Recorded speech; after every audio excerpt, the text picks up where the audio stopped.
Welcome to BCA Films. In this video, we dive into the movie Mufasa The Lion King.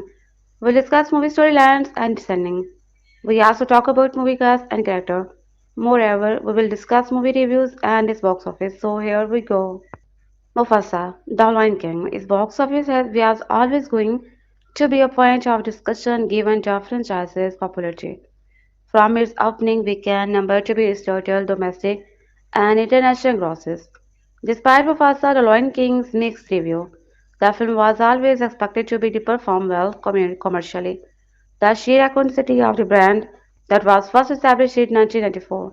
The Lion King and reignited with a 2019 live-action animation remake was inevitably propel Mufasa to be a success, with that success likely leading to be multiple other Lion King sequels. Arjo Mufasa somewhat changes the Lion King story via the early exploration of its subtitle character. The film has evidently resonated with audiences. This is highlighted by the film's 88% audience approval rating on Rotten Tomato, with the ending of the Mufasa, The Lion King proving to be have wrapped up story that audiences across the world have enjoyed. This is also evident in the film's box office return, as Mufasa the Lion King managed to be overcome a lackluster opening to become a commercial success, both internationally and domestically. Mufasa the Lion King opened worldwide on December 20, 2024, and was primed for a strong Christmas period despite facing a stiff competition from Sonic the Hedgehog 3. Regardless of his rivalry with the Blue Hedgehog, it seems Vasa is coming out on top. The film was produced on a reported $200 million budget, with the films having recorded with that back in the domestic and international markets since the December 20 opening. Going into the film's third weekend, at the time of the writing in on Friday, January 3, Mufasa the Lion King has earned a worldwide total of 533.52 as per Box Office Mojo. This is certainly an impressive number for a film given its relatively short lifespan and crossing of the $350 million milestone. Usually, it's a general rule of thumb that Hollywood movies earn 150x a day production budget to be begin turning a profit. This is something listed as a double yet, nonetheless, it seems that Mufasa, the Lion King is well in way to be earning a profit for Disney. A majority for success was due to Mufasa's strong holiday 2024 performances, where THR Mufasa The Lion King earned a strong $63.8 million domestically across the 5-day Christmas period. Overcome its box office competition, this was the same abroad. The Mufasa's Christmas weekend hauling in another $77.1 million internationally. Mufasa The Lion King that earned another $10 million on a year there alone, as reported by Deadline, after topping six consecutive box office days between Christmas and the turn of the year. While Mufasa the Lion King's current box office total looks impressive, the film was always necessarily expected to be performed so well. These doubts began as early as Mufasa domestic opening weekend projection, which predicted the movie to come in second place behind Sonic the Hedgehog 3.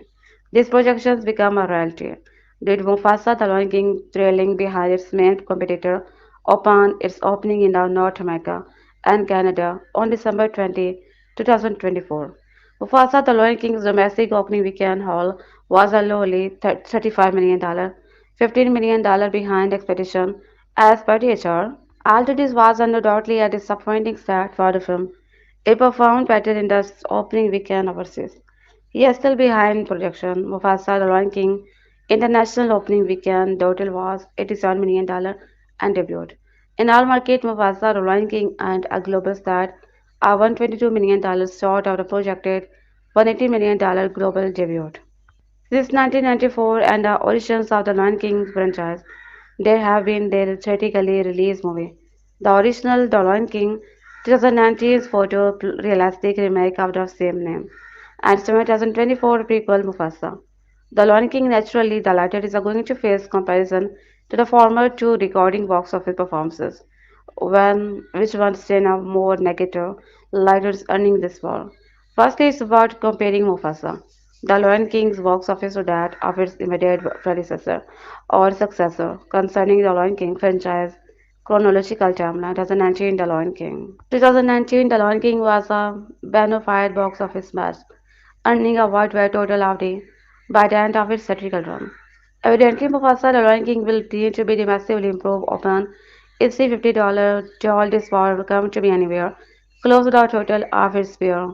A large factor in The Lion King's success in 2019 was its opening, with the film's their debut seeing its earning a worldwide total of $440 million, traveling Mufasa. Where 1994 The Lion King is concerned, comparison can be somewhat unfair. Of course, the market was different 20 years ago, that is a today, with inflation prices marking a very different barometer of success in the modern industry. Regardless, in a sheet article from UPI list, the original The Lion King as earning a domestic opening weekend box office and haul of $40 million adjusted for inflation. That number would equal to be around $80 million today, comparing favorable against The Lion King $45 million budget. Alluded to be these numbers were never expected to be matched Mufasa. The Lion King's opening haul. That said, Mufasa The Lion King has a long way to be go to match the ironically of 1994. The Lion King, the box office mojo lists the original film, a worldwide box office total as $94 million in the 20 years since its release. Meaning Mufasa The Lion King will have to be triple its current box office total to be overcome the movie that began the franchise. As is this case with every modern Hollywood movie, the box office total of Mufasa The Lion King has an impact on one thing the continuation of the franchise. Not only will the film's earning delicate the future of the Lion King IP, but also the future of the upcoming Disney live action remake. Although they are often met with a mostly mixed critical reception, Disney's live action remake of the studio's classic animated movie have been commercially popular. Mufasa The Lion King, despite a disappointing start, seems on a course to become equally popular in worldwide market had box office is concerned. With this in mind, it seems as Disney's live action remake will continue. While this reality will also depend on the performances of the three live action remake Disney has planned for 2025 and 2026 show Snow White, Lilo and Stitch, and Mona. Mufasa the Lion King at least proved that worldwide audiences still have a desire to be see such film. Where the Lion King franchise specifically is concerned, Mufasa the Lion King obvious setup for the sequel and strong box office so far seem to indicate that the probability of return to the Pride Land is just rising like the same. After The Lion King 2019 earned $1.6 million at a worldwide box office, including a $199 million opening weekend to be kick off its critical run. It was certainly disappointing to see Mufasa, The Lion King debuted with a massively $35 million, failing to be 2 million spot behind a Sonic the Hedgehog 3. The true live-action Lion King prequel laid, however, claimed the top spot on the Christmas Day and has been at the top of the domestic box office chart for most of the week. Building up its domestic total to be $64 million, Mufasa The Lion King has also earned $133 million from foreign market, which is enough to be earned a spot as one of the top 10 highest grossing movie of the year internationally currently at $27 million behind Ghostbuster Frozen Empire. Unfortunately, Mufasa The Lion King is still outside the top 10 20 market years at the domestic box office currently in 22nd places ahead of Transformers 1.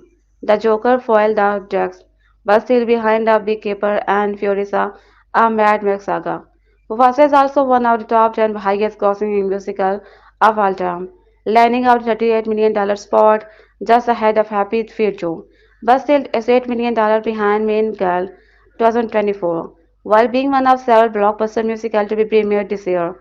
Mufasa won't be remembered one the great when it comes box office success, largely due to be big, which a major hit at the domestic box office that is cemented itself as a four biggest highest grossing musical ever with $397 million domestically. Aaron Pierce, who has made headline this year to be worked in Rebel Race, and also for security the role of Johan Stewart in James Combs this year, versus Mufasa in the 2024 live-action Lion King movie, with Calvin Harrison, George Washington Tuck, and Daphne Bone starring as Serapi. Blue Ray Cartel, daughter of the legendary pop star, voiced Kiara in the film. with the rest of the supporting cast being filled out by Maud as a kid, Zach Rogan as a pump, and Billy, filmmaker Barry Dwaykin, directed for Mufasa The Lion King with a script from Jeff Knudson. Mufasa The Lion King is also now playing in theatrical everywhere. Stay tuned to Betty Collider for more box office update on the film and find ticket below for a short term now to be you. Mufasa has reigned supreme at the global box office, but The Lion King prequel is up taking the bite of Disney's prior live-action adaptation. The movie is a prequel to be directed John February 2019, and The Lion King remake powered to be the $87 million overseas and $122 million globally. While those ticket series sales were enough to top the worldwide box office chart, the film landed far behind pre-release expectations of $130 million overseas and $180 million globally. Mufasa also missed a projection in the North America, debuting to be just $35 million while landing in the second place behind Paramount Sonic the Hedgehog 3. The third Sonic adventure does not open at international box office until December 25. China was the biggest market for the Mufasa, with $7.8 million to be starred, followed by the France with $7.7 million, Mexico with a $7.1 million, and the United Kingdom at a $5.5 million. Barry Jack is best known for his Oscar Best Picture winner Moonlight, directing Mufasa, a prequel about the four relatives here of the future ruler of the Bright Land. It takes place prior to be the Lion King, which delivered a mighty $1.66 million at a global box office despite mixed review. Mufasa, which also has a welcome to be so for critical sentiment, featured music by the Hamilton creator Lin-Manuel and as well as a voice cast of Aaron Pierre and Calvin Harrison as Mufasa and a score Donald Glover, Seth Rogen, Billy Eichner. Mona 2, meanwhile, added an additional $32 million from 552 territories over the weekend. The sequel, which was originally commissioned for streaming, has become a theatrical smash with $43 million internationally and $790 million globally. It's poised to be eventually become Disney's third 2024's release to so across the $1 billion mark. Elsewhere at the international box office, Universal's weak adaptation has collected another $12.6 million from 81 third market. The big under-budget musical starring Ariana Grande and Saint Brave has generated $33 million domestically and $57 million worldwide to the date. It stands as the second biggest worldwide Broadway remake after 2008 Mamma Mia. Paramount's Gladiator G brought in a $5.4 million over the weekend, bringing its overseas tally to be $26 million. The quarter-century in the making sequel to the Ridley Scott's Oscar-winning 2000 epic Gladiator has earned $41.6 million globally, resulting in big business for movie theater owner. Yet the film's Bond flight is way out of the road right of the Paramount. We spent more than $350 million to be returned to the arena. It is now the seventh highest grossing 2024 release, so strong as what is a season come in a Spain, 4% of UK, Ireland, 18% France, and is remained the number one local film in France, Germany, Spain, Brazil, and Latin America, as well as many smaller markets. Disney's The Marriage Show became the 56th film ever to be hit covered a $1 billion mark, adding $1.1 million worldwide, including $520 million internationally. It has $57.6 million in total from international market, well ahead of the $394 million and international taking 2006 in Mona. And the animation is the third highest grossing release of 2024 around the world, with Disney holding the top three spot with the Inside Out 2 and Deadpool and a World Brand $1.3 billion. Mel Gibson's action drama Flat Risk opened to be $16.2 million around the world from 40 market, just holding off the for $16.1 million of Sonic the Hedgehog's latest weekend. Flight Risk made $4.2 million in international market, Lionsgate handles North America and UK Ireland distribution, with further distributors including the Metropolitan Films Expert and Tobias and Diamond. It starred Mark Wahlberg, Michael Rooker, and Topher Grace in the story of the pilot transporting an air marshal accompanying a fugitive to be drawn on a flight where not everyone is where they seem. An expansion from 2 to be 13 territories have Disney Searchlight picture titled a complete and unknown web up turned to be sixth in the global chart. It retained top spot in the UK and Ireland, with strong opening its Italy and Australia. It added $8 million worldwide, of which $4.9 million came from the international side, and has $74 million total, of which $11.3 million internationally. Columbus is out in the story of the Bob Dylan's early career and creation of his including the Blondes in the Wind and Like a Rolling Stoner. Monica plays lone bass with Edward Norton as Peter Seeger with a trio are receiving Oscar nomination the week for their portrayal of the folk music icon and the Best Directors nomination for drama Mangold, a complete unknown still, has some way to be reached over $86 million of Mangold previous music biopic. 2005 Oscar-winning walked the line about joining us. Awards content the Brutalist opened in the first nine international market with a strong $2.2 million, more than double the taking of the recent award winner Anatomy of a Fall. The zone of the interested training of the sadness in the same market. The total top market of UK's Ireland with $83,000 including previous, while Spain put up a strong $796,000 and Australia scored a $353 million. Adrian Brody starts as a Hungarian architect who flees the Second World War in Europe for the United States, where he met a manipulative manufacturer who wants him to rebuild a huge project. The second weekend for Universal's horror Wolf Man added a $7 million, for which $3.6 million came from international market for $27.17 million total, including $9.9 million internationally. Mexico formed the top opening market this weekend with $0.9 million above in comparative titles Speak the Evil, US The Substance, and Heretic. A second Universal horror Robert Eger and put in a $6.2 million worldwide, including $4.2 million internationally. $5.66 million total, including $73 million outside North America. It has grossed more than the combined total of all three of the Eagles' previous films. 2015, the which $17.4 million, The Lionsgate and The Northman $69.3 million. Nosferatu has received for 5 belts and 4 Oscar nominations in the last fortnight. The Universal will opt to be so pushed further, taking across the market. It's now Universal's side and grossing horror title over in the UK and Ireland with $11.8 million. Further Universal's award contender in cinema include Vic, which added $4.9 million per $17 million worldwide total, and Anora, which tapped up a $491 million internationally pushed out strong Brazil, opening for an $11.8 million internationally total.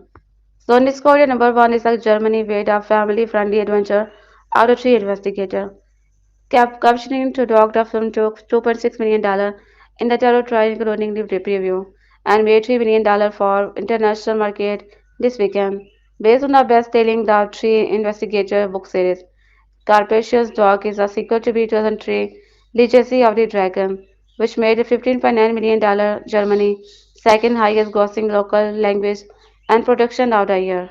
Deadline Most Valuable Blockbuster Tournament has returned and as you will see from the most profitable film of 2024, a movie's game does not end at the box office, rather, its on-stream revenue and the subsequent home windows must have taken into account.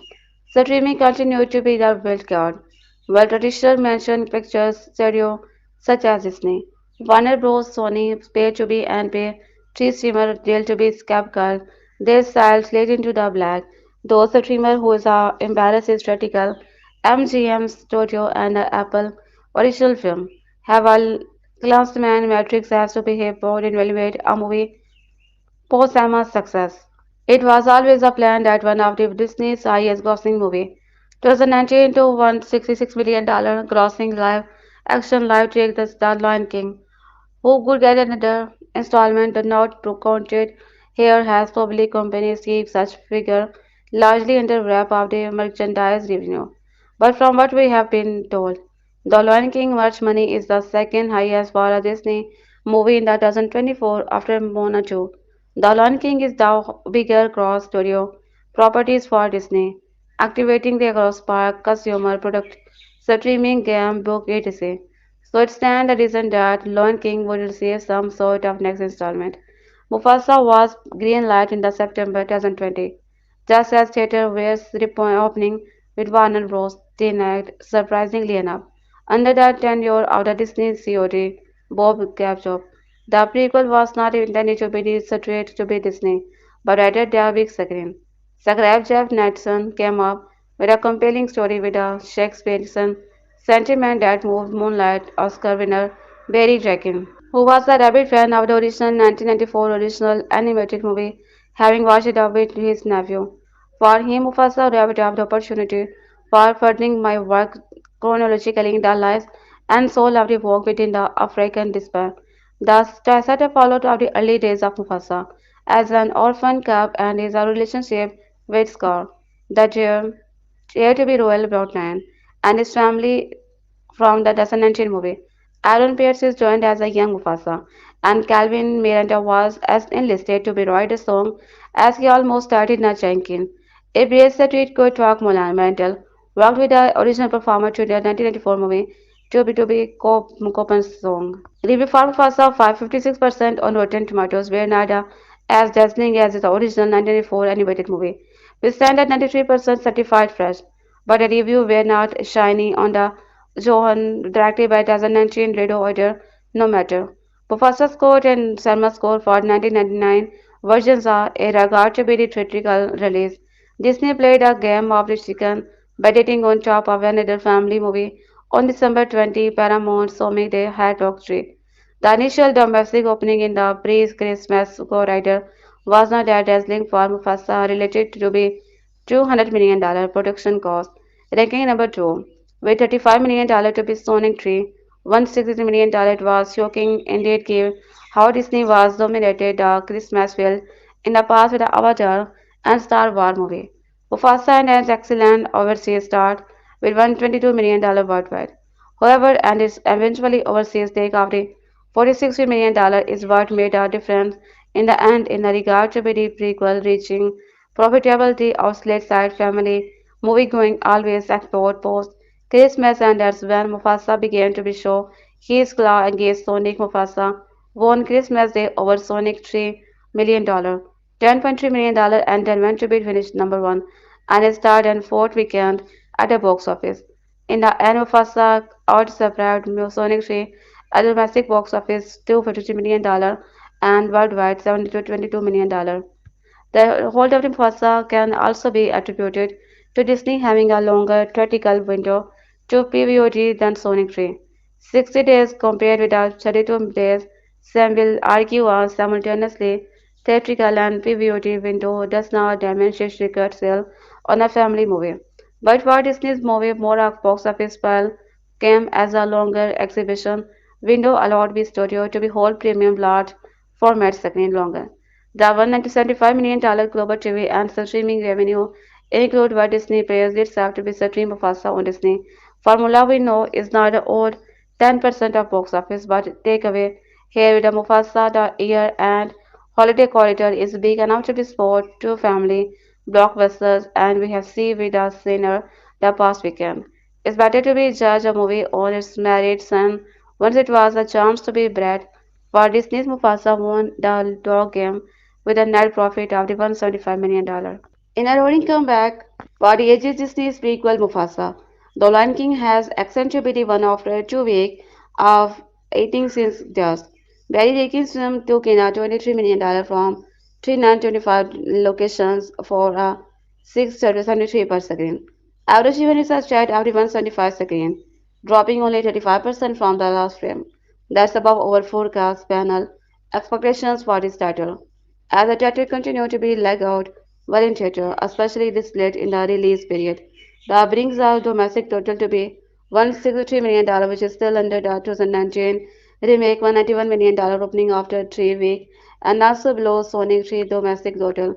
Clearly, word of mouth has sustained this movie and proven that you can't always call them out that on a opening weekend.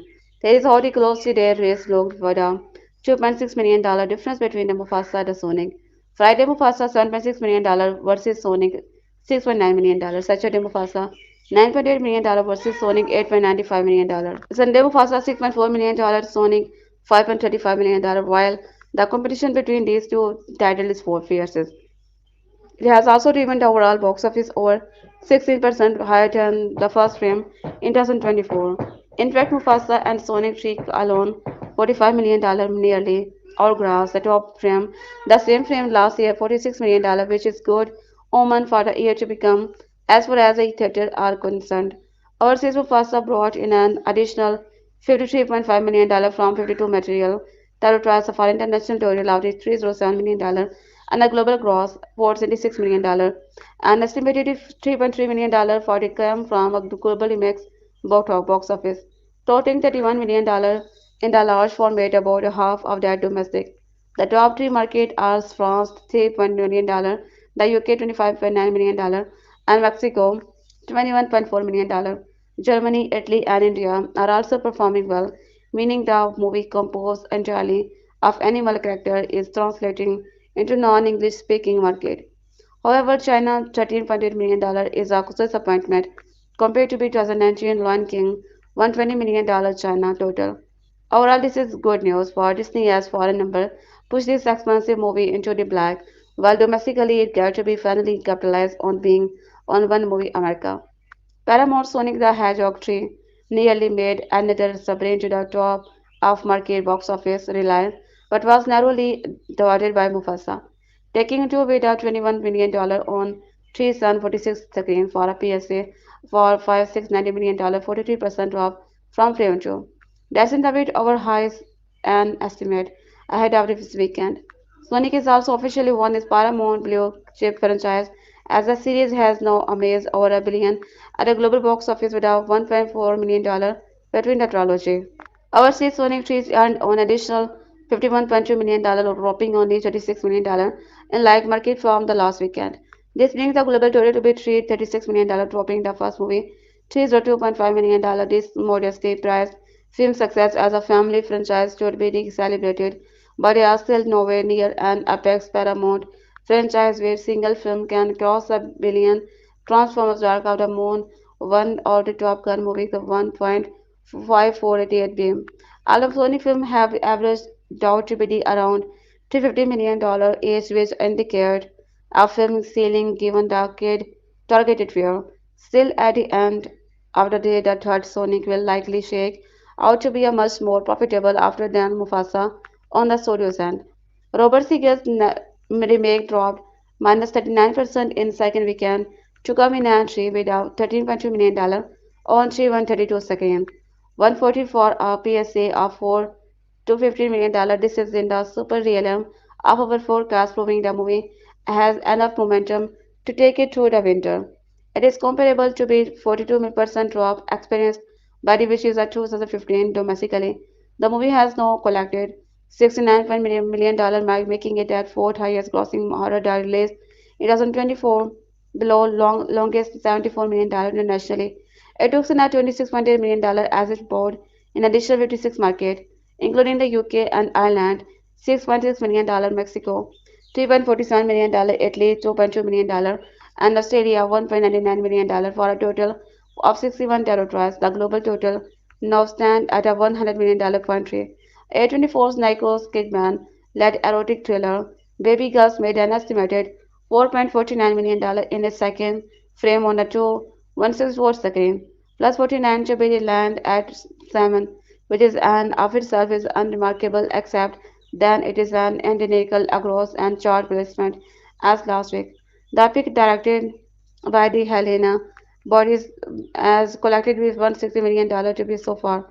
Boutique distributor Vertical made an attempt to capitalize on by releasing the similarly gouging the paid horror flick The Demand into the 732 location. Weight gross 801K for a 1094 PSA to chart at 12, according to the Rotten Tomato. International co-production that got similar critical praise to be 84% versus 85%, but the audience score was 48% total. Paramount's Gladiator $2.6 million is on the precipice of surpassing the first movie globally with $449 million versus $456 million and should a crossover in the next day or two. While the competition between these two is in the fiercest, it has also given driven the overall box office over 16% higher than our first film in 2024. In fact, Mufasa and Sonic 3 alone, $45 million nearly outgrossed the top four from the same film last year. $46.2 million, which is a good omen for a year to become as far as theatre are concerned. Overseas Mufasa brought in an additional $53.3 million from 42 material territories for an international total of $307 million, a global gross of $46 million. After concerning a debut in a December, Disney's Mufasa The Lion King staged an impressive comeback in theatre, delivering strong results despite intense competition during its run. It is now set to be debuted on digital streaming platform, with a huge haul under its belt. Mufasa serves as a water sequel and prequel to be the photorealistically animated remake of The Lion King, which was released in 2019 to be mixed debut, but huge box office success. Despite its strong performances, however, Mufasa will ultimately conclude it run with a less than half of their predecessor, $1.6 billion global haul. The movie has made $24 million so far domestically, with another $445 million from overseas market. This takes Mufasa global box office past at the $685 million mark. Produced on a reported budget of $200 million, Mufasa made around $120 million in its worldwide debut last year, but it has since remained a first choice for family audiences. Despite competition from similarly targeted films such as Wicked, Sonic Hedgehog 3 and Banana 2. Impressively, the movie recently overtook Sonic the Hedgehog at 3 at domestic box office, despite opening with $25 million less. Mufasa is directed by the Oscar-winning Barry Jenkins, who remains best known for his acclaimed film Moonlight and if Bill's Street Coat Dog, as well as the Prime Video series The Underground Railroad. Mufasa is his worst reviewed project, according to the aggregator website Rotten Tomato. It appears to be have settled at a rotten 57%. Rating also is at Odyssey's score on the platform stands at a impressive 89%. In his review, Collider's Adam Galley described the film as only partially successful and wrote that it struggled to be justified its existence in the creative sense. Mufasa played a key role in pushing Disney's cumulative 2024 grosses past the $5 billion mark. The studio had a disappointing 2023 with big budget flops such as Marvel, Ant-Man and the Swamp, and Indiana Jones and the Dial of Destiny. Mufasa is nearing the end of its run as the seventh biggest is of 2024, behind an Part 2 and ahead of the Godzilla vs. King, The New Empire, starring Aaron Pierre and Calvin Harrison. The movie will debut on a PVOD on February 18, but you can still watch it at theater. And stay tuned to be the Collider for more updates. This is Mufasa The Lion King revealed to be the top of the UK Ireland box office in the debut weekend with a $4.4 million, $5.5 million for a reboot, $48.2 million running total. Disney's Moana 2 sailed to be third place with a $2 million, pushing its four-week account to be the $29.7 million. Reminder Cities afford adding the $653 in its seventh weekend for a $21 million total. Paramount's credited to rounded out the top five with a $487 million reaching $29.6 million after 6 weeks. In sixth place, Black Bears Conclave collected its $331 million for a $4.9 million total, while Trafalgar was releasing the new Clackers Royal House Ballad presentation and 227 in seventh. Sony's Kevin the Hunter collected $171 million in eighth position for a total of the $1.2 million, while Park Circus It's a Wonderful Life 75th anniversary releases earned $140 million night. In 10th place, Warner Bros. Red One collected $131.014 million and has accumulated $8 million overseas weekend. On Christmas Day, Bacchiana Media is releasing Bollywood action film Baby John, starring Varun Dhawan, Kirti Suresh, Vamika Gobi, and Jackie Shroff. Boxing Day sees Michael Gracie, Robbie Williams film Better Man, from entertainment film distributor, opening wide at a 300 plus location, while films group Bring Studio give Spirited Away back to Big Cinema. Additional releases include Global, The Smash Hit, and the Oscar contender How to Make Millions Before Grandma Dies, from Vertigo releasing, and Justice Corzel, Van Ice Ball, crime thriller The Order, starring Jodla and Nikos Board from Medfilm Distribution. Universal will also launch a sing-along version a week. The week closes with a Sonic Hedgehog 3 on December 27. I am going to be honest. I came into the film feeling a bit apprehensive on the one hand. The Lion King is one of my favorite animated films of all time and was the first film I ever watched at cinema. However, 2019 version fell flat in so many ways. Would a second time be the charm or be more out of same? So to be rest the scene, Kiara is concerned because the storm is coming, and her parents, Simba and Nala, knows have gone to be to give birth to his second child. But she was not left alone because Timon and Pumbaa were there for security. But what is the best way to be past a time? Well, it's to be have a story, and the best storyteller around is Rafiki, who tells the time when his grandfather Mufasa first stepped into the world alone. While edit has come to be deep frustration with the film, there was also an understanding there was some evident talent going on. One area you see that in the environment, that landscape of the Africa are brought to be life in the stunning detail.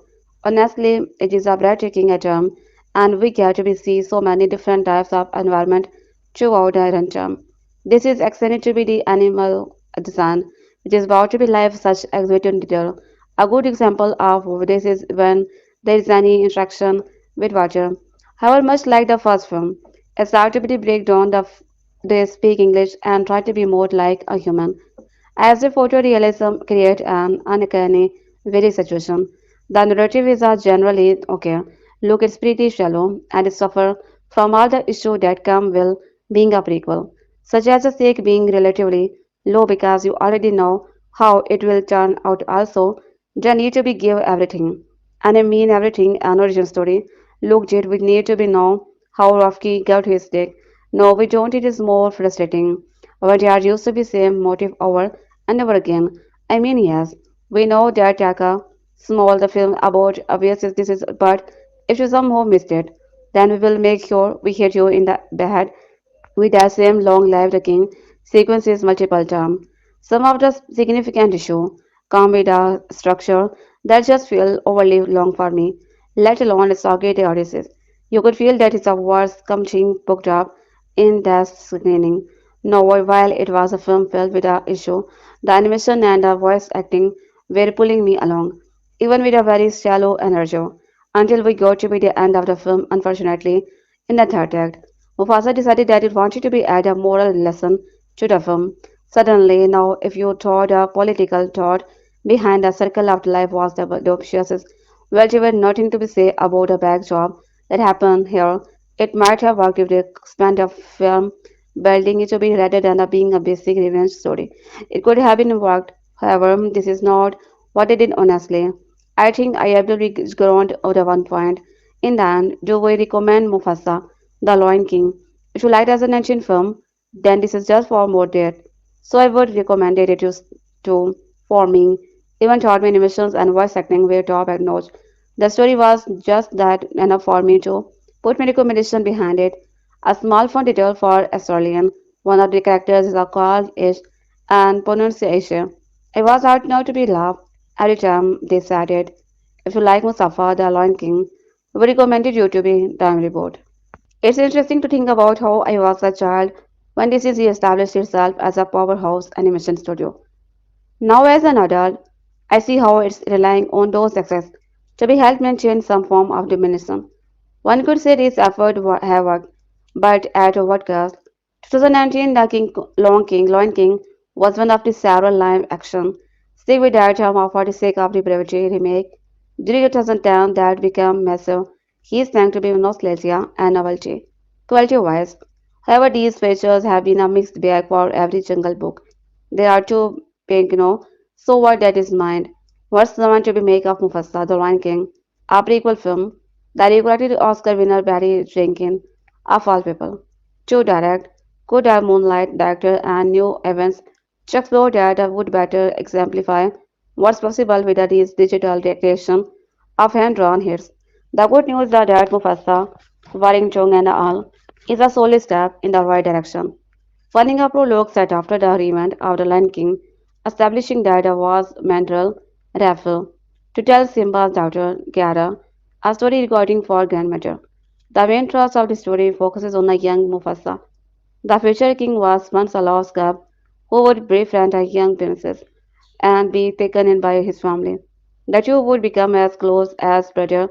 However, they are put through intense trial after an encounter with a Kairos, the leader of a pride of the Wild's Jolloin, who seeks revenge and chases after our hero, who try to stay a step ahead while attempting to be defined a new paramount home. While it does not escape me that calling these films soulless is unfair to the amount of work that goes to in creating a photorealistic CG, we're populated by the digital animal that look largely like the real thing. It was hard to be got around the fact that on 2019 remake lacked by the joy, let alone the power that come from the what the original 1994 blockbusters had delivered.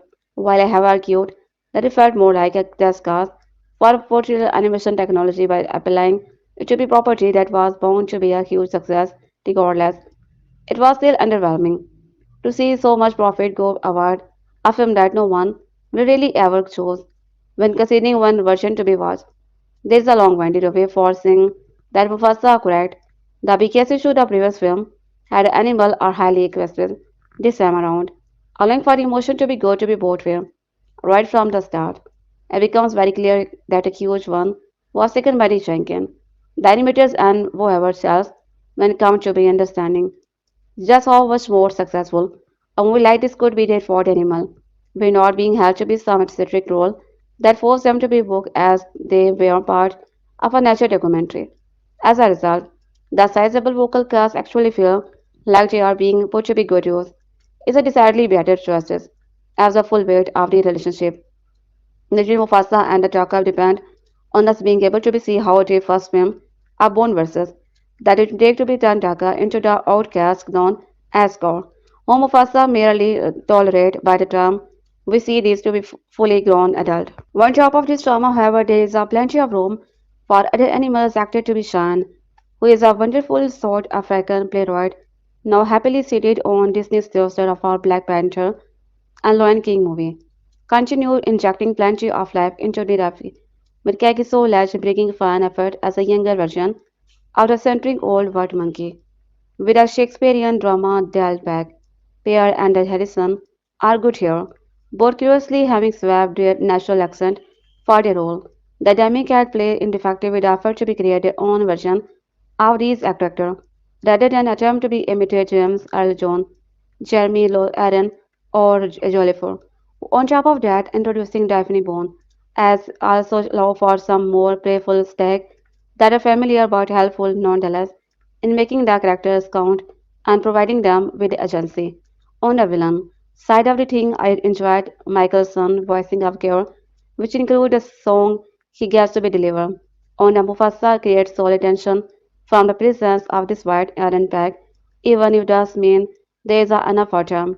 For his movie to be have a larger body count that expected whatever the case.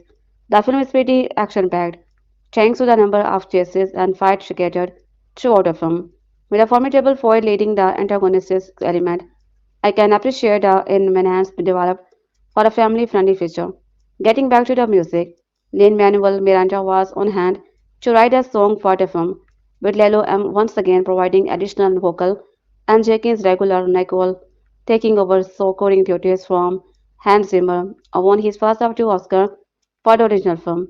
There are themes from the original in the use at various moments. Of course, and it would feel more like a shortcut where it not for how understandably fitting it is to be featured that music. As for the long song ago, however, it's mixed bag that only add up a many notable number. I enjoyed the villain song Bye Bye, even if it is nowhere near one of my all-time favorite Disney number.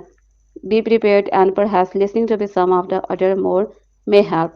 Still, while Miranda does being a fresh font to be what of Lion King, it's a tough task to be called upon anyone to add more songs as a follow-up to award-winning music that collectively make up one of the best-selling soundtrackers of all time.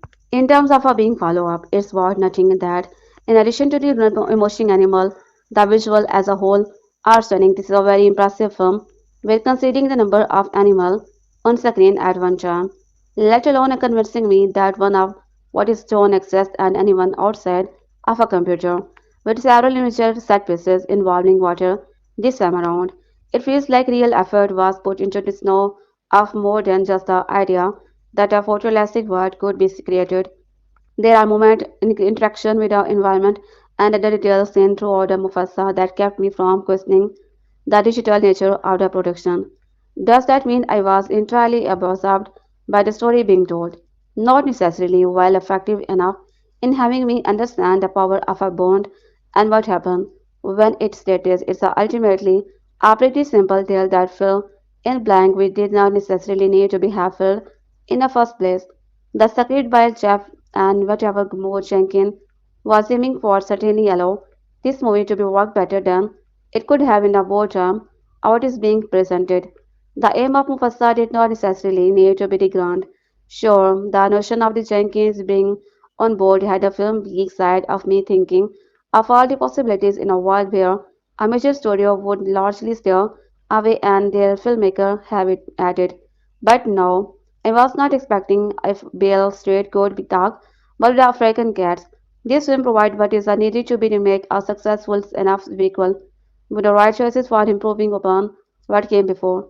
The movie looks and sounds excellent, with a voice cast that feel far more alert this time around, and I was plenty engaged by the amount of adventure on display. We will see what else Disney can come up with when delivering more of these live action affairs, but as it stands, that King has returned, and I am fine with it. Despite the many negative reviews surrounding the musical drama film Mufasa, The Lion King actually really enjoyed it. The storyline acts as both a prequel and a sequel to the original animated The Lion King, while it's not life-changing or particularly essential. It's a fun film that had to be world building of the original in an enduring way. Perhaps it's because I had low expectations and I did not know exactly what to expect. But I found an online review every harsh for movie primarily directed toward the children. The plot begins with a lion cub Kiara, Simba's daughter, who is frightened by a large unturned storm. She doubted her capabilities and expressed that she could never be brave like the grandfather. Mufasa, in response, bravely and already and wise mannered, tell her a story to be exchange her. He recounts how the Mufasa was at her age and how he grew up to be become the great king we saw in the Lion King. Mufasa, who we originally see as proud, confident, and courageous, is depicted as a more vulnerable and dispirited in his youth. He struggled to believe in himself or respect praise, which seemed to be hard to believe even his personality in his utter form. The animals Mufasa encounters on his journey. The film explores theme of family, belonging and love. His journey proves his worthiness as king and highlight the qualities that make him a true leader. The plot is coming of age story, fitting the faults and intending addresses. This aspect resonated with me, and I believable and many children would connect with it too. The narration is engaging, with the story progressing at a good pace. However, Mufasa's character development is well paced. The development of other characters either lacks depth or particularly toward the end feels rushed. As the movie reaches to be climax, the characters become hurried, especially in the conclusion, which make their actions seem almost half out of the character. One factor that held the character development and back as was the CG animation, while the visual were striking, realistic and beautiful, the realism made it harder for character to express themselves facially or display more creative body language. It also becomes difficult to be differentiate the line as they generally share the same appearances aside from slight changes and their voices. While these details may stick out more to be adult, younger children may not notice them as much, meaning a cartoon version might have been appealed to be wide audiences. This plays as a greater emphasis on the voice acting and music, which I think the film did well. The instrumental soundtrack was a great homage to the original, with many elements inspired by the directly integrated from it. I also appreciated that was often music playing in the background, in addition to the bright sunshine and natural scenery. He has contributed to the triumphant and joyful emotion in the film. However, one disappointing aspect was the singing, which I felt could have been of higher quality, as it could have been another opportunity to express the character's personality. I think the film's weakness largely stems from the character and not feeling as relatable. However, most of the movie's strength lie in his overacting messages and the foreshadowing of events that occur in the original. I think it would be great for our younger children to understand. Mufasa The Lion King is an entertaining movie and is a surprisingly good one. It's not going out of its way to be established a direct in connection to The Lion King 2019. The movie is an origin story, the exploration of the titular character's history as the first king of the Pride Land, while unnecessarily the frame narrative of Rafiki, telling Mufasa's story to be Princess Kiara, the daughter of the Simba, and Nala, to pass the time and calm her nurses during a thunderstorm is rather cute. The addition of Timon and Pumbaa was another pleasant surprise. Seth Rogen and Bailey Anchor return as iconic wardrobe and market to be provide connect comedic relief and commentary on rap story, while also telling a couple stories of their own. The rendition of Scar's demise did have me laughing out loud. The story begins with a Mufasa Aaron as a cub, whose patron take him to the local watering hole. After his flood separates Mufasa from his family, leaving him to be tend for himself, princess, and his mother Ashi, and rescue Mufasa from a crocodile. The pair bring him back to be bride and offer to be raise him, despite King obsessed of role of eating history. Kairos leads a pack of the bloodthirsty alliance on a mission to be become the only one king. On the run, Mufasa and the Taka go in search of the paradise. Myler, their adventure eventually lead them to be encountered Sarabi. Mufasa the Lion King showed a lot of promises only early on, but ultimately the story goes in one ear and out the other, much like its original song. The movie is not great, but at a movie very last least is now story. It's a bit more than I can say, with a recent trend out of short for short remakes such as the upcoming How to Be Train Your Dragon and Lilo and Stitch. Nothing in Mufasa has any staying power, and coupled with a movie being overly stuffed with story ideas, things are bound to be get bogged down. The choices to be rushed past the movie more interesting plot details in the old me. It's never in a favor of the establishing prior King to be so much as allows used to be sum up multiple origin story. Sarabi is a princess also on the run from Caro's group, yet her stories are relegated to be the dialogue versus the scene in which is sent away from his tribal, even that sequences feel rushed. The voice acting is rather good, while no one could replace James L. Jones. Pierre Atom does emulate Jones' matches voices. However, it's Kairos who is a perfectly cast. Kairos and his bride are a great addition to the Lion King lore. The issue with Kairos is that outside of his initial introduction, he quickly stepped into the stereotypical Disney's villain Mookie. Even his song Bye Bye softened part of the characterization. As previously stated, the original songs are good in the moment, such as the Miley who go to be together. Tell me it's you, but they are not catchy enough to be get stuck in your head. With the possible exception of I always wanted a brother, which gets trapped me in your head, more for the annoying Vaitica, pronunciation but truth and an annoying else. Not all line manual who can be the winner, but his collection of songs is undeniable forgettable. Another aspect of Mufasa that drove me crazy was the Lake of the Clear. By the end, we are introduced to be Simba and Nala's newest addition and Akaira's brother. Yet in all that his own name is withheld from the audiences, much like Mufasa's parent. Even with the Simba and Nala not being around for our story, one would think they would name him after Simba's father. Whenever you feel alone, the great feelings for your past will always be upon there to beget you. And so I will one of the more touching moment from the original movie.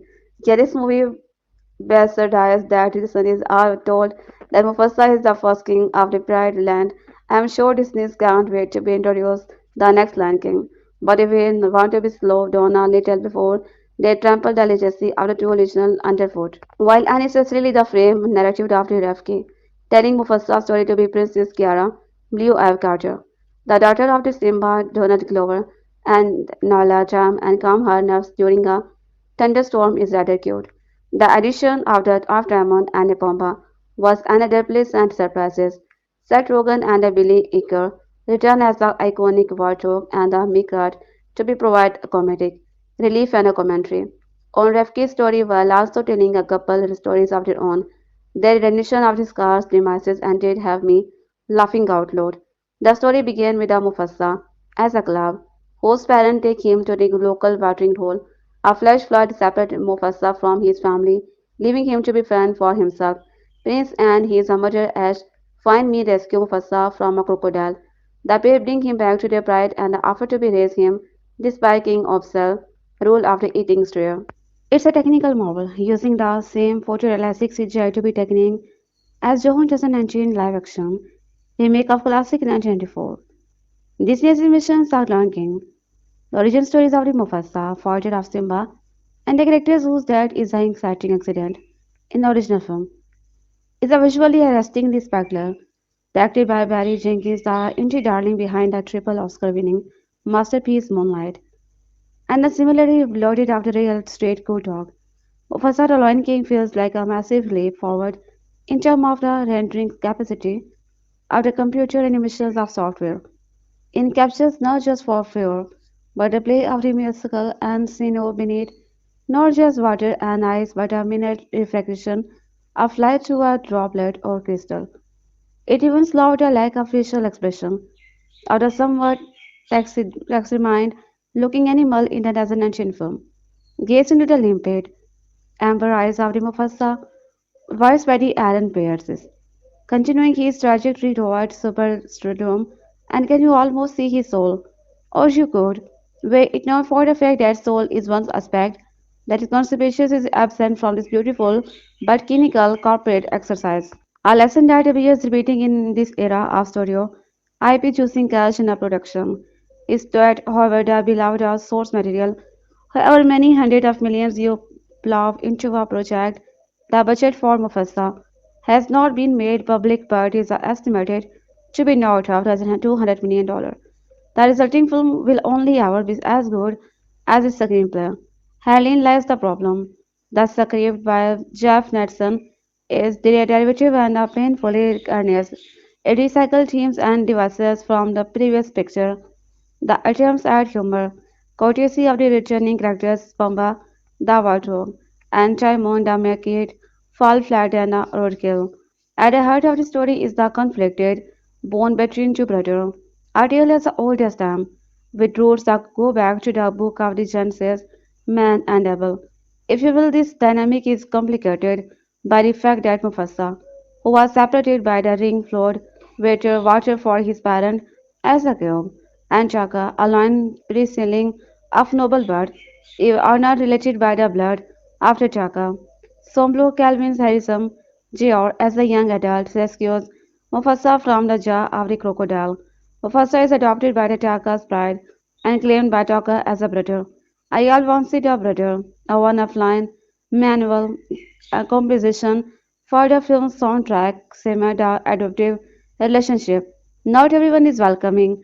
Taka's regal father, the king of this domain, and leader of the pride. Business is Mufasa to be live with the loneliness. Mufasa learned to be hunt and track. Taka, meanwhile, enjoys the prestige of the male lion in her circle, but learns little more than the art of the taking the lying nap. When the parties are threatened by the rival calm of a big no big, led by the wingful Keros, and intent on a slaughter of all the land. Taka quickly realizes that he is ill-equipped to fight back. On order of his father, Taka flies the threat of the conquering pride to be preserved the blooding, with Mufasa as a trusty protector on their journey, which takes in so many dramatically varied terrain that start to feel like a promotional video showcasing the is virtuality of the CJ technology. Demi Sarabi, also being decapitated by Kairos and his band of Big Cat Coronavirus. Sarabi's presence sharpens the frontal rivalry between the Mufasa and Chaka Hatem, Chaka saving the feeling of the insecurity. It's all competently but together, certainly. The action sequences is particular. The early reverse secure of Mufasa and Rab are slickly designed and solely dynamic. Perhaps the film could have been benefited from losing a musical number or two. His songs are Miranda branded to be trapper, but in common with Norman Land, filmmakers usually venture into the Marvel universe. There's a little sense of a distinctive, doctoral voice here. Ultimately, a more or less adequate Disney prequel is always the gift of a director who has poetry in his heart and other more important stories to be told. In 1936, Johann Scott, son of the late Guardian owner and legendary editor C.P. Scott, did something unheard of for all media here. He gave up his stake for the greater good. After inheriting the newspaper, Scott renounced all financial benefit but his salary. In The Guardian, the term and around $62 million today and past ownership over to the newly formed Scott Trust. The trust will involve to be have one key mission to secure the financial and editorial independence of the Guardian in perpetuity. That means the Guardian can't be bought, not by private equity, not by a conglomerate, and definitely not by a billionaire looking for a political motivations. So here are three good reasons to make the choice to support us today. Our quality investigative journalism is a force at a time when the rich and powerful are getting away with the more and more. We are independent and have no billionaire honor controlling the that we do, so owe your money directly power our reporting. With Christmas done and dusty for another year, Australian families are the Lion King are asking one very important question. What can we do with our kids while they stray through another summer holiday? A good option is always the movies. Nothing beats a cool cinema and a joke job at given the rising cost of everything.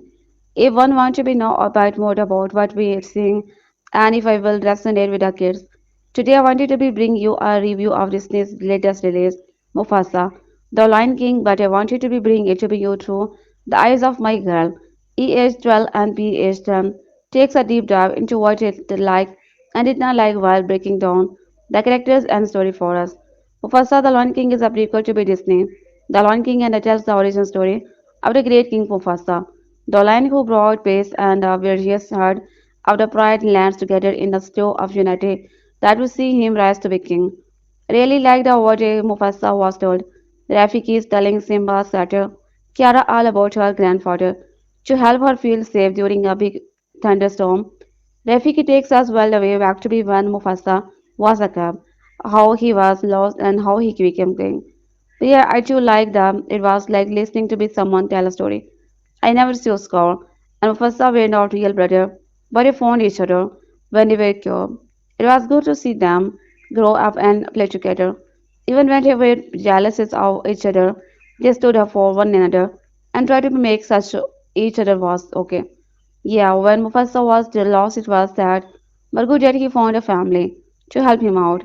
The way Aishi helped out Mufasa, teaching him the way of the loneliness was pretty awesome too. He could not hunt less just like them, and it ended up helping everyone out. The best line was definitely the big white line. He was actually scary and had a best song of the movie. That's a good point, girl. Being it is a Disney movie. Tell me what you thought about the song and have you listened to be any of them since we saw the movie? The songs were mostly pretty good. Kairos definitely had a best and catchiest song. It was called Bye Bye. I listened to be a couple of times on YouTube. I also really liked the song Fasa and song to be each other in the snow. I can't remember what it called to and what I listened to be that one. I can just remember it being nice. The songs were good, but I don't really remember them after we left.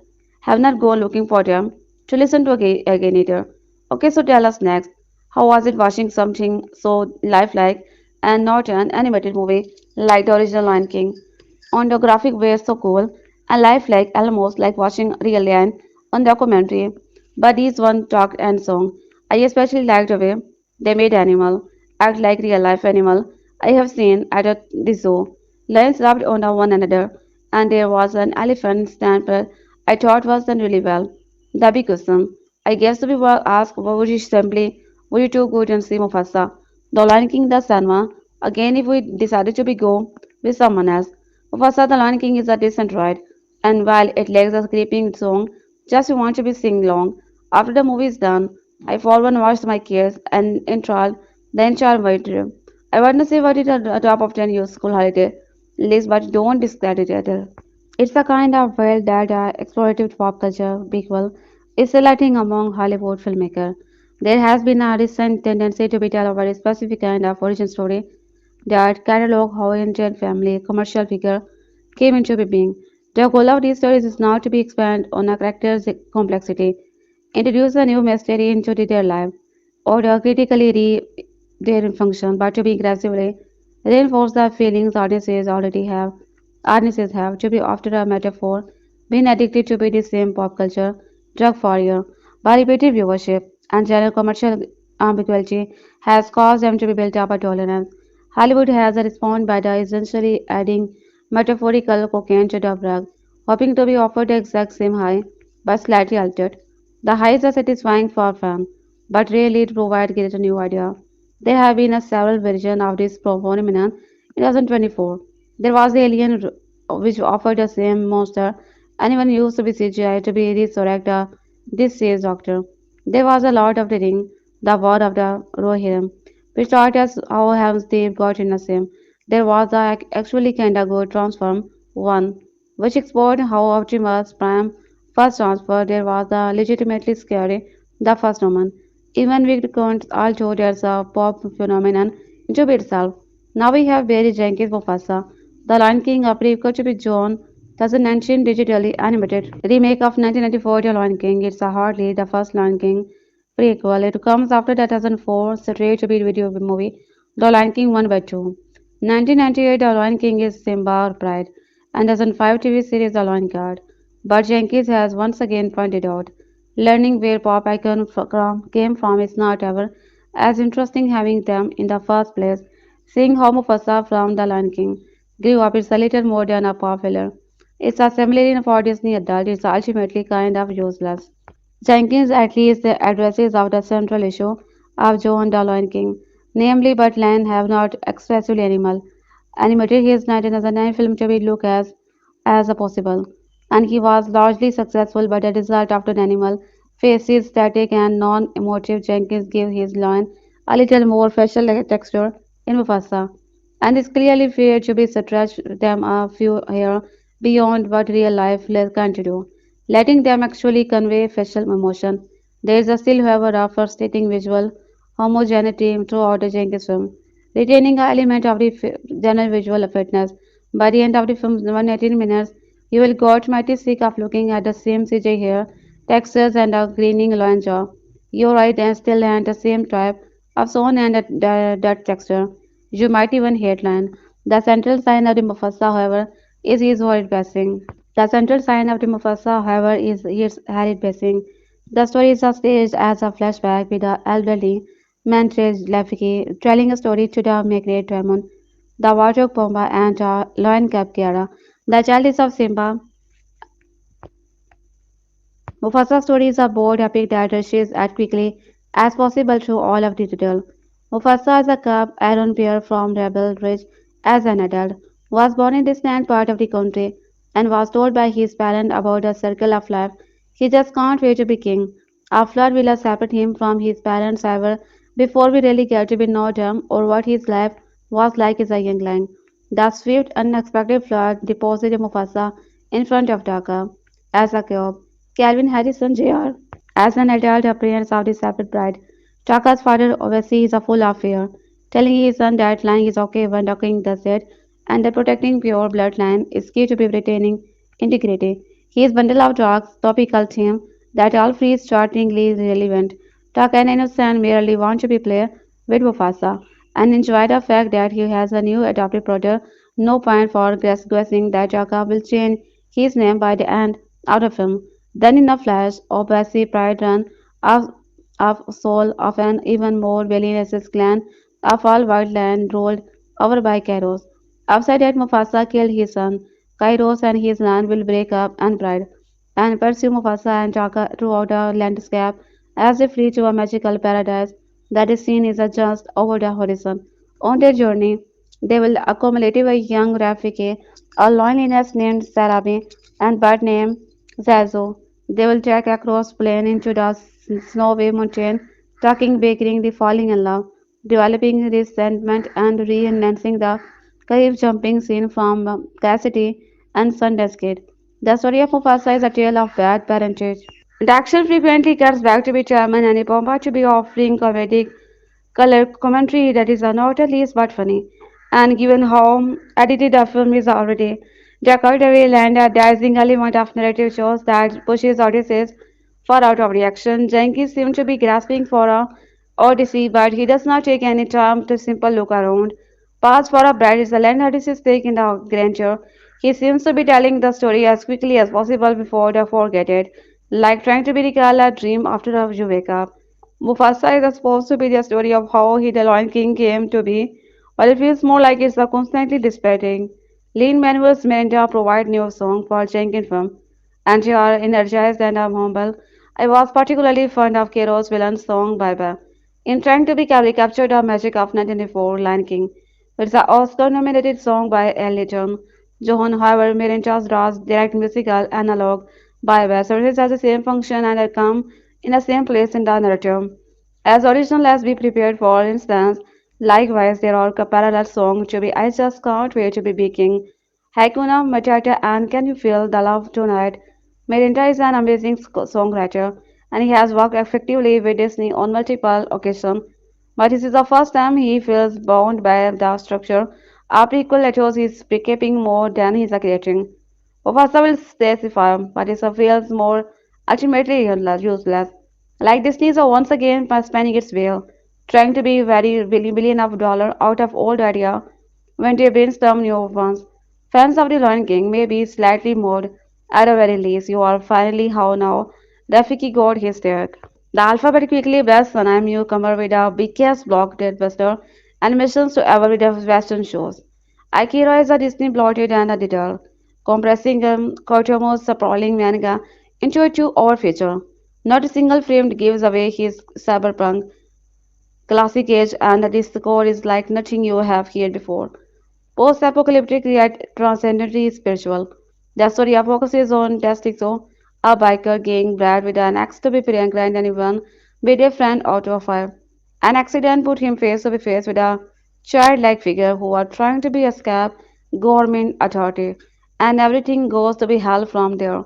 Blending the psychopedia of dozen one with David Dickens' gone back askew body horror and social commentary. Akira's a film don't miss masterpieces.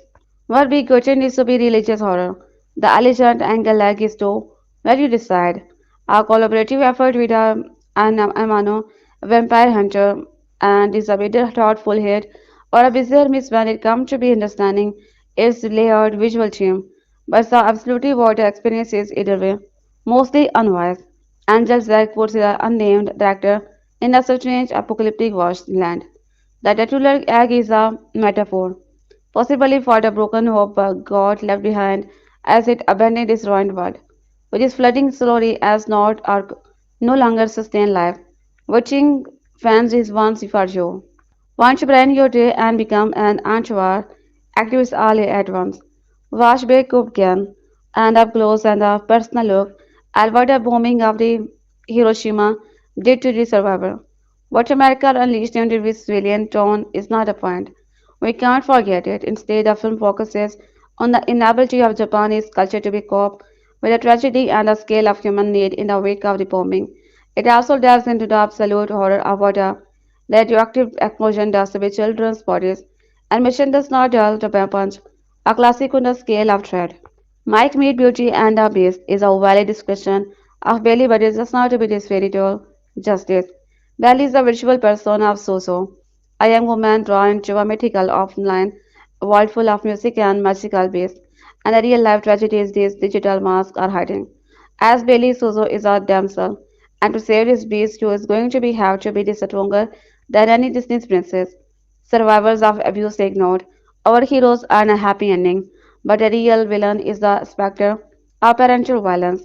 If you someone you know may be the victim of child abuse, please contact us national. The Boy the Heron is a perfect quarter to be high up and illustration's career.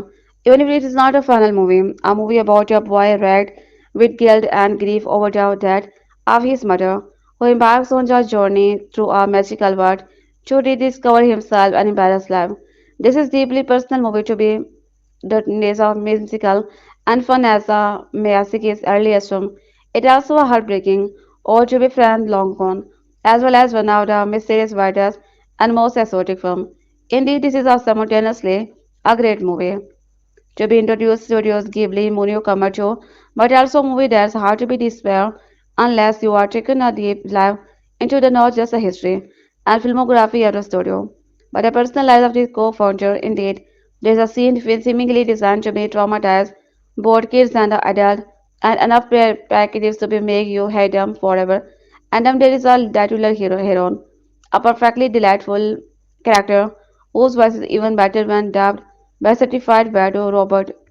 The Boy and the Heron is both on or to be parts of Studio Ghibli and medium of anime is a present from complete with a marriage of the animation style that feels like no other movie. The studio has made an a story that is all about legacy. It is a poignant masterpiece of animation, a movie about inevitability. Our details of delivers a colorful, fantastical adventure like the Cairns has spent a lifetime crafting. Every film is a winner. This is our first under the newly formed Studio Ghibli banner is no exception. A young boy named Pazu catches a princess in his arm and she falls flat to the ground, putting himself in the middle of a maid secable of parrot and pursuer who seek the pendant the girl wear. It may not be best place to be start watching cowboy bebop, but his action-packed adventure does everything it can to be ease in your viewers and make up sure they experiences the full impact of the jazz fueled and static. Set between to be late episode of the series. The film follows Spike's sequel and his Monty Python crew as they become entangled in a terrorist plot straight out of a good Batman, a former military man turned test subject is to be out of control, and he is about to be dropped a deadly nanovirus on the entire civilization of Mars. All that can stop him is a Bebop crew, which includes the Corky. He is the best. Arthur is the better known the vampire hunter, the but Darkside Blues adopt one of the his rare manga into be something equally lush and bizarre. A crypto dystopia rules most of the art, and the tone of the kabuki show is a clinging disparately to its freedom. Between these neo ruined and equally gothic figure rides in and out of date carriage. Darkseid in the name only name he gives, and his gift help inspire the remaining freedom fighter. It's not a particularly coherent, but its airy beauty and a theme of the independence make Dark Side Blue worth watching regardless.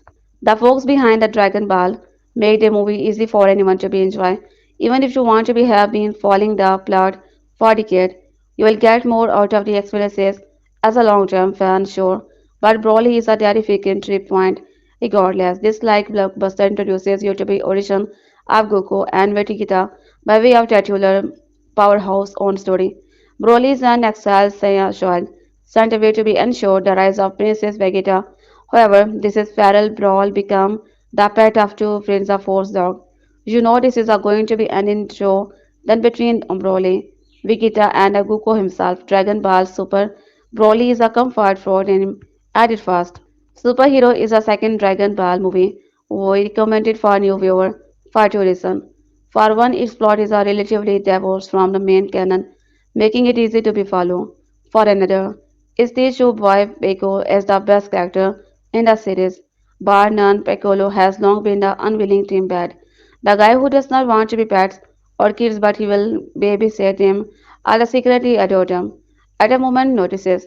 It's a movie that not afraid to be kept the spotlight of Goku, and the cheeky Western style comic book plot benefit immensely from that coverage. It's okay if you don't watch all of the original Neon Genesis and series or may any of the reboot before sitting down at this movie.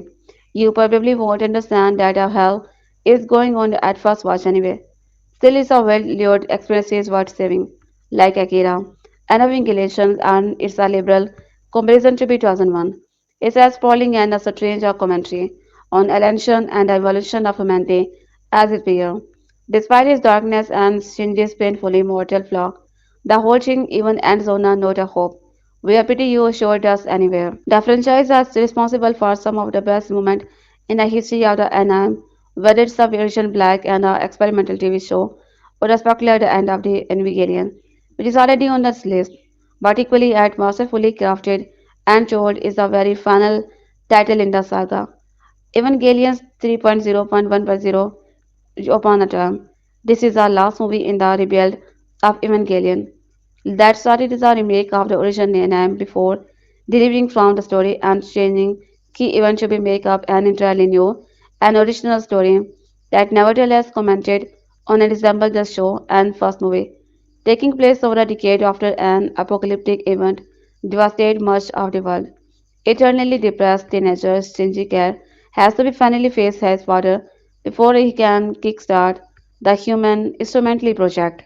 Trace Upon a Time features some of the best visual in the entire franchise and in anime in general, using visual cameras and a production no bridge live action technique to the animation resulting in animated camera work as innovative and new as experimental animation in the Evangelion TV series. The highest praise one given the movie, however, is that feels like the actual conclusion Anno wanted to be told from the beginning. Twice Upon a Time is more than a filmmaker visiting and reconnecting his past glory. It's also a rather literal rebuild that takes what already existed and tells a new story that comment on the past while looking to the future. Evangelion 3.0 plus 1.0 does not just justify its experiences. It is essential to be a story that started with the neon Genesis Evangelion, classic gonzo action in a the face of the North Star is the Northman, but set in ability. Post-apocalyptic world and feature over the top material art. The deliberate love battle with George Miller, Mad Max. The film is about an broody traveler and violent freak with an artist on the search of his lost love. It's also the source of one of the older romantic gifts is existence. The infamous underface rash leave an opponent just enough time to be wonder what happened to them before they explode into the bloody glitter. It's also a surprisingly romantic film, if you consider violence as a symphony. There is some stuff in a Galaxy Express 1999 that's imperturbable without knowledge of Fleishy, brilliant manga, but that's okay. This atmospheric fairy tale about a really boy who wants to become a robotic is something you feel your way through. Along the way, you will get to meet some most famous creation like Captain Harlock and Queen Emerald, but a mysterious metal is the heart of this tragedy. Literally, this galactic train's strange journey is her longest and the road. The keystone of the cyberpunk anime goes in the shell, rings every drop of the philosophy and violent delight out of the museum manga, creating something somewhat thoughtful and eerie. The puppet master is a sympathetic but terrifying antagonist and AI terrorist that's trying to be reserved listed its ascent to be its evolution. Major is a hype commented, cyber cop out to be stopped the balance, ultimately resorting to be some shocking mean to do so. They say term wait for not one, but Makoto Kono is the exception in a girl who lived through term, where she relives the same day in dancing term loop after suddenly gaining the power to be travels through time. No, this is not a stand yet situation with a in time travel spelling disaster for the world at large, but a more grounded personal exploration for Mokoto, who comes to understand the value in dealing with our growing pain, had on the state of journeying away from her problems. Uncomfortable trust are realized, and loneliness are often an integral part of the creative process, which Mokoto Sant, as are deeply acquainted with the preservation of art, can act as an extension for holding into passion. The artist and the personal intermingle, as they always have, infusing Makoto with a maturity that allow her to bloom as a person. These momentous changes in the Makoto life, propelled upward by her friend, are mostly filtered through laid-back, quiet summer afternoons spent in the company of loved ones. Contrasted against the startled isolation of adult confined to be their room and their hyperfixation, the girl who lived through them is as beautiful as is moving, nestling coming of age seem engaged in inventive exploration of endure beyond the confines of time, making his presence is felt in a very iteration of this memorable moment. If graves of the fair life does not break you, you are not human. Similar to the barefoot gem, it explored the aftercraft of human brutality and the scar of left by war. This time, the tragedy is the life booming of Gove, and the savagery is the fountains of selfish aunt who turned the children out of her home. The traditions and rigidity of Japan come under increased assault as the kids die of this starvation, forgotten by the living and embarrassed by the spirit of the dear ancestor, born from the agony of the survival guilt. This is a movie you must see once a single viewing is all most people can take. Based on a novel by Diana Wynne John, Castle skip over some of the source material, real world elements to be keep the focus on disaster visit Hall and his attempt to be avoid military services. Cars later Sophie gets mixed up in Hall's disaster. Life and discover that he more heroic than is letting on. All while the two of them in find way to be stopped the hostility all of this a background. However, the real story is a gentle love that builds between the Hall and Sophie. Don't like romance movie. Don't care you will like this one. No, this is not a Japanese version of that cannibalism movie. In fact, it has no actual princess editing at all. Behind the attention, grabbing title, I want to be at your pen braces, is a bittersweet coming of age tale, which our unnamed protagonist's fifth friend, Mufasa the Lion King, may end in a way we expect. But it offers a prequel story that dares to be the proposed lore of the Lion King. The Disney films directed by the Barry Jenkins function as a prequel and a sequel to be 2019 proto-realistic animated remake. The Lion King feels as an expansion of the beloved Disney franchise. The Lion King remake is not a great adaptation of a classic 1994 original film, but at least it was working from superior source material. For the most part, Mufasa unfolds as an incredibly flawed, unnecessary addition to the franchise, creating a backstory for the franchise character that contracted the classic original film. The film also detracts from Simba's journey in The Lion King. Here where the Mufasa, The Lion King goes wrong. Mufasa the Lion King introduces the premise that Mufasa, the father of Simba in the classic story, was not of noble birth. Mufasa, a common born lion, is adopted and a loyal lion and becomes the adopted brother of the young Taka. The lion cub destined to be become Scar is horrendously contrived setup, forced into the narrative to be make Mufasa's journey more significant. The film's ending also reveals Mufasa as a founding ruler of the Pride Land and the Pride Rock. Additionally, Mufasa is portrayed as gifted a unique skill and ability that make him well suited to be the chosen king of the animal kingdom. But narrative elements designed to be prop up Mufasa detract from Simba's story. Simba now comes off as inferior to his father, the original king of the Bright Land.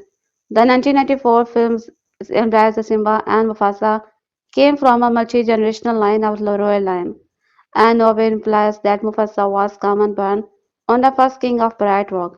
It's a story about Simba's journey to fulfill his destiny and honor his family's legacy. Yet, according to Mufasa, the Lion King, there is not much of legacy to begin with in the 1994 and 2019 film. Mufasa speaks to be Simba and now about how the great kings of the past looked down on us from those stars. A legend told to be Mufasa by his own father. Mufasa the Lion King, Mufasa's father Mexico, never shared this legend with the Mufasa also. Nobody can consider the king's great as the only king. King Obasi and the self-proclaimed king of the outsider are not good lion that are depicted as cruel, vain and unkind. Therefore Mufasa and Simba bear a great legacy of kings as a role model of inspiration. Mufasa the Lion King completely altered the dynamic of Mufasa and Scar's relationship, depicting Mufasa as the adopted brother of the Lion King princess, who later takes Scar as his new name. Scar's chief motivation always appeared to be how much he coveted his brother's throne. However, the prequel altered his motivation and showcases Scar as a once god lion prince who feels betrayed by his adopted brother. The lion's Taka likes Jarabi, reject him, instead choosing Mufasa as her mate. To be prequel's credit, 2019 remake of The Lion King altered some dialogue, stating that Jarabi chose Mufasa instead of Scar. Nevertheless, it seemed like an out-of-character motivation of Scar, along with the prequel's version of Taka, to betray his beloved brother over such petty reason. In the end, Jacob develops a change of heart, choosing to be protect Mufasa in the flight against Kairos, which is how Jacob gets his trademark scar, hence the nickname. In the original film, Scar appears In the original film, Scar appears primarily motivated by ruling the Bright Land, and he is jealous of his brother and nephew. The filmmakers force the idea that Scar hates Mufasa because Sarabi romantically rejects Scar, a painfully unnecessarily change that adds nothing to the story. Additionally, it does change lessons the pre-personal stack for Scar betrayal of the Simba. Rather than killing Mufasa to be create a path to the throne, Scar villainous origins derive from petty jealousy over Sarabi not returning his affection. The explanation takes away from Scar's past grandeur and criticality. Mufasa the Lion King's attempt to be the flesh-out Scar backstory failed to make the characters are nuanced and layered. The original animated Scar is one of the all-time great Disney animated villains, wonderfully voiced by Jeremy Iron. He did not need a convoluted backstory to be emerged as an epic villain. The animated inevitable work and Iron's local performances prove that point. One should assume from the original animated feature that Scar likely gained his facial scar after challenging his brother to be on throne and losing their fight.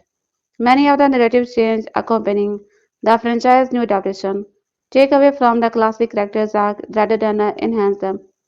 Ultimately, movie viewers can decide if they feel differently about a character's updated backstory.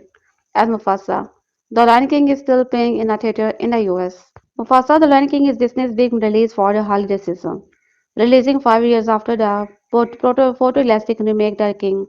Mufasa is a prequel directed by Barry Jenkins, the Academy Award-winning director of Moonlight.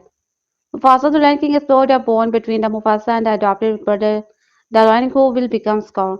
It also covers how Mufasa met his future wife Sarabi, man real friend and a spiritual advisor Rafiki, and John Kenny as a younger and older version, and future advisor Zazu.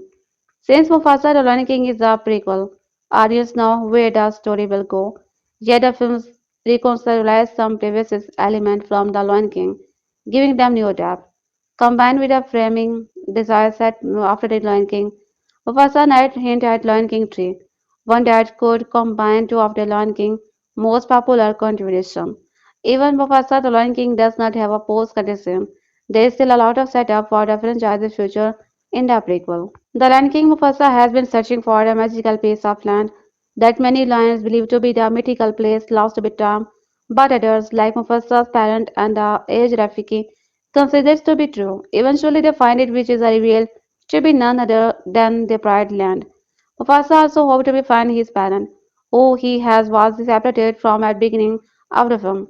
After saving the Mary from the village Gyros, Mufasa is reunited with his biological mother Afia, voiced by Princess and the frog star Annika Noni Rose. Mufasa learned that his father, Masigo, sadly did not survive. He then takes his place as a new king of the Mali, sending about so to be recently revealed Pride Rock, which becomes unhurted in the film's climax. Despite Mufasa not being of royal blood like Taka, it is appointed king by the animal of Mali for showing coverage and leadership toward all animals. Unlike a traditional king, Mufasa was elected to be position. The same like Disney's and directed by Barry Jenkins addressing the common critic of the original The Lion King as it is a story about a driven right of the king. Here it reconciliation the king, Lion King Mufasa and Simba are not descended from king and do not have a special blood that make them better to be ruled order. They are inspired by the being greater leader. Taka's core, however, has a royal bloodline and is the last surviving member, so he claimed to be the throne and the bitterness over Mufasa is given a new layer. Speaking of the star. Since The Lion King was released in 1994, fans have wondered if Scar always had that is his name. Was he born with a scar on his face, and his parents gave none to be named him that, or did he acquire the scar later?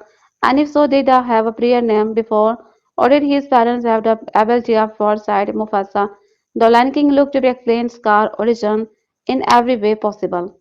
Scar was Taka and a Mufasa. The Lion King establishes that he and Mufasa are not blood brother but adopted brother. When Mufasa got lost as a cub, Taka found him. Mufasa does have Taka as his life. And Taka allowed himself to be lost at risk. That ensured that Mufasa could stay in a pack and he could have a brother. However, as he grows older, he becomes a bit more resentful of Mufasa. First of appearing to be to have his mother ashes affection, but he is a maid more than Saraba has more affection for Mufasa than him. Cheka later betrays Mufasa as he allies with Akero, playing off Kairos' desire for revenge against Mufasa for killing his son. Taka becomes Kairos' newly adopted son. Taka leaves Mark along their path for Kairos to be followed to Mile.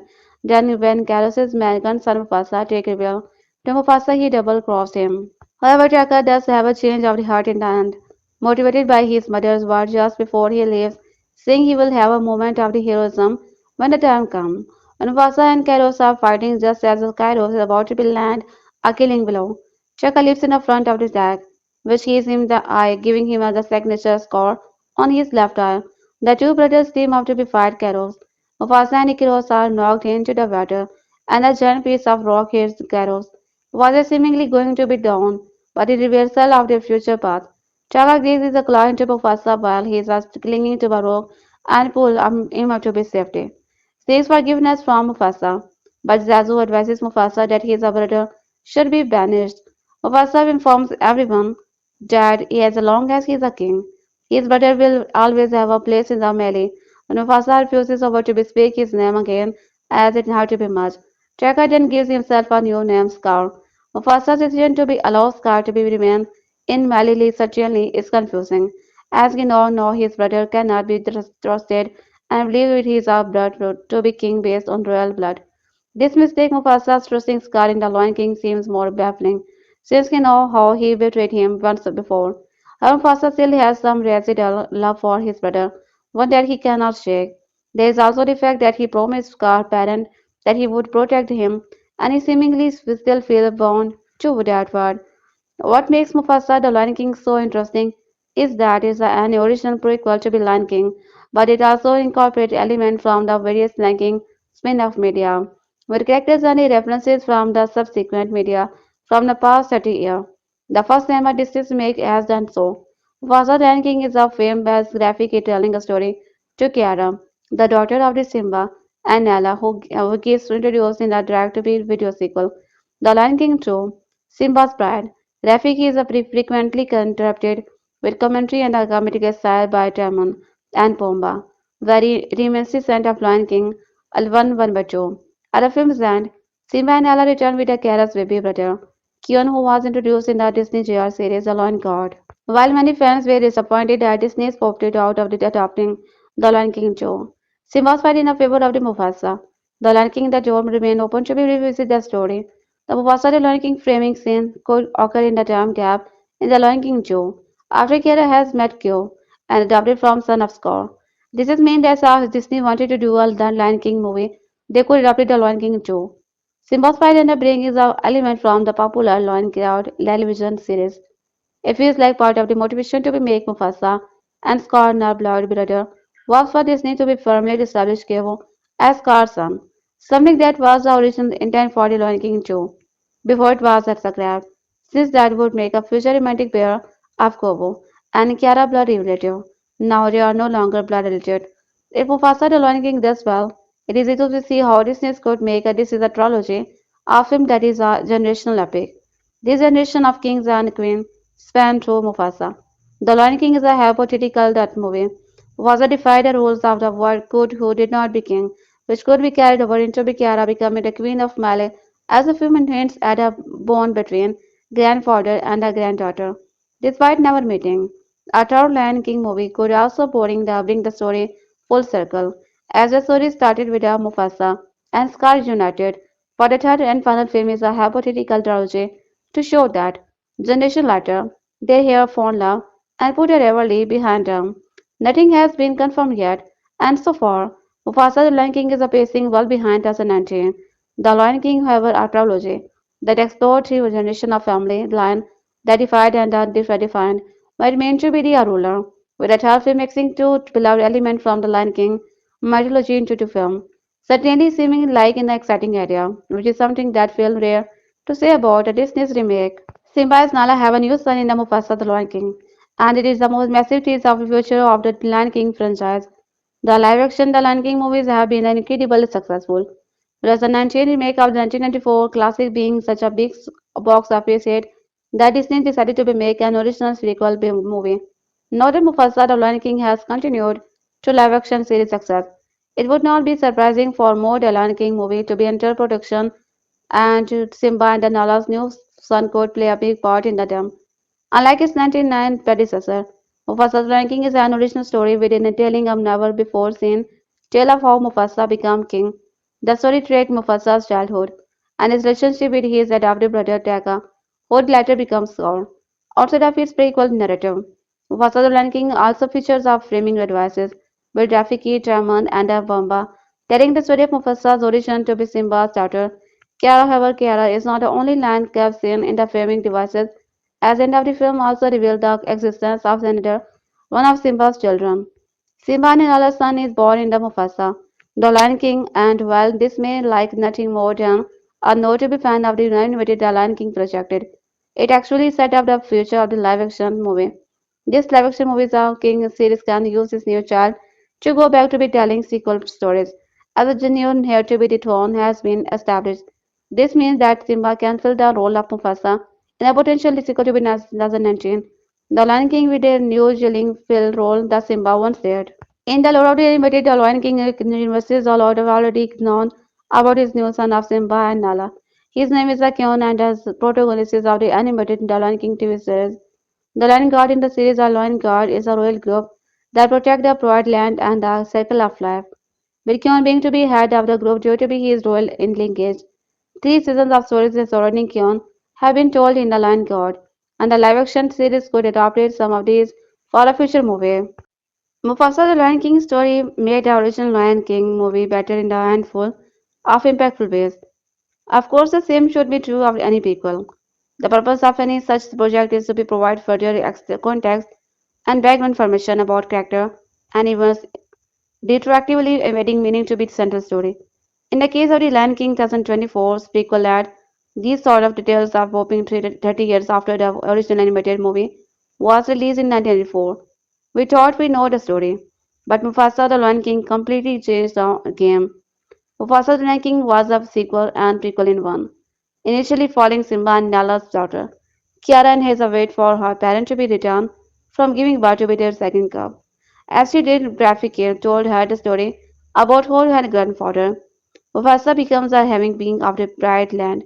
The old man will explain that Mufasa had not been born in a king but become one after a long journey, and brought him together with a Score, Sarabi, Zazu, and a Rafiki. The original land of Lion King was set in the Pride Land, but the movie was rather vague about his animal kingdom. We know that Mufasa ruled over everything the Lord touched, but this is also rather vague. While this was not a problem in The Lion King, 2024 prequel successfully made his world feel far bigger, with a wider variety within the Lion Pride as well. Mufasa the Lion King revealed that Mufasa's Lion Pride combined several pride from across the African continent. The outsider villains aim to be eliminated a different pride, which inspired Mufasa and the take to be ahead of Parmal that became the Pride Land. Various natural landmarks in Mufasa. The Lion King confirmed Port Mali in Kenya, while Mufasa himself was born in Namibia. The Lion King primarily takes Simba's perspective, which naturally means that the characters of Mufasa is idealized. He is a perfect king and feudal. But he is also mean that Mufasa is not nearly as interesting in the original movie as he could have been. Mufasa, the Lion King, delved into the Mufasa's past and detailed his decision leading up to his becoming king. As a result, it was a far more dynamic character. All in all, two perfect character will always fall flat, but our prequel gave Mufasa and the overall franchise more longevity. Mufasa made some mistake in the Mufasa. The Lion King, especially in the how he handled Scar betrayal, had he done things differently. Mufasa might not have been a murderer in The Lion King. However, his detail does not make the character less likable. If anything, Mufasa is all the more legible. All in all, two perfect character will always fall flat, but a prequel gave Mufasa and the overall franchise more longevity. It's evident in The Lion King that Scar is jealous of Mufasa, and he has everything to do with why he chose to murder his own brother. However, it was also always evident that there was more to the story here. The original movie did not dive into the whole thing distinguished between Mufasa and Scar. Audiences are meant to be dead accept that he villain is evil, and that is that. Mufasa the Lion King made things more complicated. Mufasa the Lion King does not change the fact that Scar is bad. He is jealous and cowardly, and he has led him to be kill Mufasa. However, the movie does reveal that he had not always needed to be that way. The several redeeming qualities, but she is lost in the end. The idea that both his brother and the loneliness, the first loved and the preferred Mufasa explain how this happened. Simba was not in the Mufasa the Lion King much, but in the prequel still improved his general story. At the start of the Lion King, Simba was a cube who felt over a kingship. He was young and arrogant, but his all fell apart when Mufasa died for the first time. Simba doubted whether he could be king. It took realizing that a pride land would fall into the scar for Simba to be set up. It's an impactful arc, but the Lion King prequel made it even better. The fact that Mufasa was not born to be king makes Simba's arrogance at the start of Lion King even more iconic. Simba assumed that both he and his father came from a great line of king, and he's made them great. True, however, Mufasa the Lion King revealed that Mufasa and made his own greatness. Simba ultimately had to be do the same, never knowing that he shared his common with his father. Mufasa and Scar were prominent characters in The Lion King, and the 2025 prequel made them even more dynamic. Sarabi is a different situation. However, there was never much to be heard in the original Lion King, and her thought in the 2019 remake added a bit of interest here with a tease that Scar had once been in love with her. Sarabi still was not particularly memorable. Mufasa the Lion King changed that. Seeing Mufasa and the Taka meet Sarabi and getting to be know how ourselves was a real trait in the Lion King sequel. We get a glimpse of the strong queen she was born to be, but it's a playfulness that was not evident in the Lion King. Now going back and watching her character in the original movie feels like an entirely different experience. A big part of Simba's story in The Lion King was that he feared he could not live up to his father's legacy. He thought they were simply too different from one another. However, something valuable that Mufasa, the Lion King, did was reveal just how similar Mufasa and Simba really were. Sure, Mufasa lacked the arrogant qualities that a prince like Simba was born with. However, many of their experiences were similar. Mufasa and Simba and had similar journey, meeting new friends who would remain close to them for the rest of their lives. Mufasa and Simba were born separated from their parent while they were young, but lost their father when their mother survived. Moreover, after their separation, Mufasa and Simba had similar journey, meeting new friends who would remain close to them for the rest of their life. In addition to making both Mufasa and Scar's character more dynamic, Mufasa, the Lion King, made the sibling relationship between the pair make far more sense. While it was a significant surprise that the pair were not biological brothers, the idea that Taka was the only one among them born to be king retroactively made the tension between them crystal clear. In The Lion King, whether Mufasa and Scar ever loved one another was uncertain. Mufasa the Lion King revealed that they do not only loved each other but was best friend who chose to be the brother. However, Taka felt that Mufasa betrayed him when he fell in love with Sarabi, so he betrayed him right back. Of course, this is led Taka to save Mufasa's life. It's messy and complicated, and his make perfect sense with the Lion King plot. The most significant way that Mufasa the Lion King changed the story in the Lion King related to be the Scar's murder of Mufasa. This is easily the most iconic moment of the original movie, and the falling sense of during which Simba cries over his dead father has now traumatized several generations of children. However, now, after all these years, Scar's frantic side strikes the heart in an entirely new way. The knowledge that Scar once loved Mufasa is painful enough, but understanding that he continued to love his brother even after their first couple of betrayal makes up the whole situation almost too tragic. Jacob was born a crowd, but he found his courage just in a attempt to save Mufasa's life. This might have allowed the brothers to repair their broken relationship, but Mufasa refuses to be fully forgive Scar. The latter's resentment and jealousy grow. 30 years after the Lion King, Scar and Mufasa's final moment is more heartbreaking than ever. Alternative Mufasa the Lion King. Mufasa the Lion King was one of the biggest movies of last year, telling the origin story of Mufasa and Scar as they become the royal family of the Pride Land. The main thrust of the Mufasa story is centered around the rift and formed between the two main brothers. While they start as the best of friends, we know going in that eventually Scar betrays and kills Mufasa. during the event of The Lion King. While Mufasa's review were fairly mixed, similarly to the previous The Lion King remake, the characters were the biggest positive to be found for most reviewers, which makes a lot of sense as a character already beloved and are simply having their role in the universe expanded. However, one of the most interesting part of Mufasa is the outsider, and they were mostly dealt with by its ending. There are still plenty of questions to be asked about her role throughout the Lion King franchise. The outsiders are the main antagonistic force of Mufasa, sending the main duo on their adventure after they attack Mufasa and take his pride and kill their parent. They are a pride of the outcast line, who were sent from their various original homes due to be their fight for, and are generally very aggressive and dominating during the first act of the film. Two of the outsiders attack Mufasa and Ash, forcing him to be killed. One of them while to be other escape. The group is led by Kairos, a white lion portrayed by Mad Michelson, who spent the movie seeking revenge for his son. The lion that attacked was killed by Mufasa, while Kairos and his pride would not be ended up being pretty one-note antagonists. They are instrumental in the Taka's character arc as he began to be the Mufasa. Unsurprisingly, May Michelson also brings a very fun energy to the role. They are not the greatest villain ever, as Kaido sometimes feels like a slightly less interesting version of the original animated scar, but he serves the film well enough. While the outsiders are very soundly defeated by the end of Mufasa, they clearly will exist in some form of the event of the film. While Kairos was very obviously killed, even his body was never shown. The rest of the pride mostly just disappeared once their leader was gone, leaving their affairs very ambitious. Presumably, at least some of them survived. Despite this, no outsider West ever appears in The Lion King. Even realistically, they would probably still be around in the some way. The universal reason that they did not appear was likely that they were just one strong enough to be attempt anything big and did not want to be risk their life repeating Caro's mistake. The main reason for this is obviously the fact that when the original Lion King was made, the outsider had not been thought of yet, so of course they would not be there.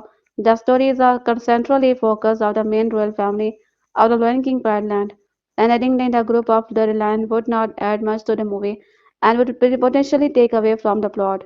However, the universe's reason that it did not appear was likely that it just was not strong enough to be attempt anything big and did not want to be risk their life repeating Cairo's mistake. While it's impossible to be know exactly what he outsider were doing during the event of the Lion King, as we were not even mentioned at all, where there are plenty of doing things they can be used to be speculate on what happened to them between Mufasa and the Lion King. The Outsiders are actually a big part of the Lion King too animated film which was released back in 1998 as a direct-to-video sequel to the original movie, where they are presented as a Scar, all pride, who want to be assassinate Simba and take control of the Pride Land.